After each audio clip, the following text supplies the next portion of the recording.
Have you ever had a moment in life where everyone doubted you, and then when it mattered most, you were the one who changed everything? That's exactly what we're talking about today. Think about it. 8 seasons, 8 years of buildup, of suffering, of loss, of training in darkness. And when the most important moment in the entire series arrived, it wasn't Jon Snow with his legendary sword.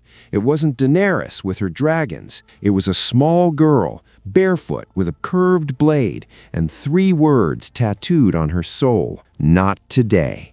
The Battle of Winterfell is, to this day, one of the most tense scenes in television history. The Night King was right there, invincible, surrounded by his dead. The dragons had failed. Jon was blocked. Theon had died trying. And Bran just stood there watching, because Bran always stands there watching, but that's a conversation for another day. Everything seemed over. And it's exactly at that moment that the script does something brilliant. Silence. The camera slows down. The Night King holds Arya by the throat in the air, and you see in his eyes an absolute certainty of victory. He's already won. He knows it. Everyone knows it. Then comes the knife drop.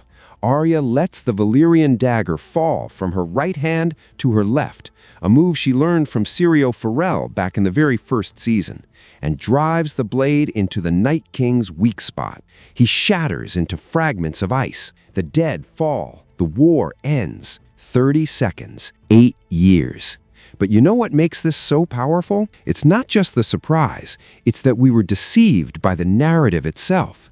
The entire series conditioned us to believe that Jon Snow was the chosen one, the favorite underdog, the walking prophecy. And while we kept staring at him, Arya was being forged somewhere completely different, away from the spotlight, away from heroic speeches, learning to kill in the dark, without applause, without a witness. She didn't become a weapon overnight. She became a weapon because she chose it every single day, even when no one was watching. And when Syrio Forel asked, "What do we say to the god of death?" back in the first season, we thought it was just a fencing lesson. It wasn't. It was a contract. It was the seed of a moment that would only bloom 8 years later, on a moonless night, with millions of people gripping their pillows in front of the TV. That's the power of a well-crafted story.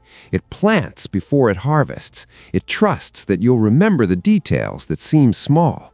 It treats the viewer like an adult. Arya didn't scream. She didn't give a speech. She didn't wait for permission. She simply appeared from where no one expected and did what had to be done.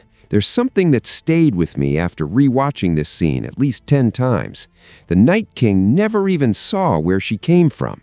And maybe that's the greatest lesson Arya Stark has to teach us, that the monsters who think they've already won are usually looking in the wrong direction. But here's the question I can't stop thinking about. If the Night King had been watching Arya from the very beginning, would she have still pulled it off?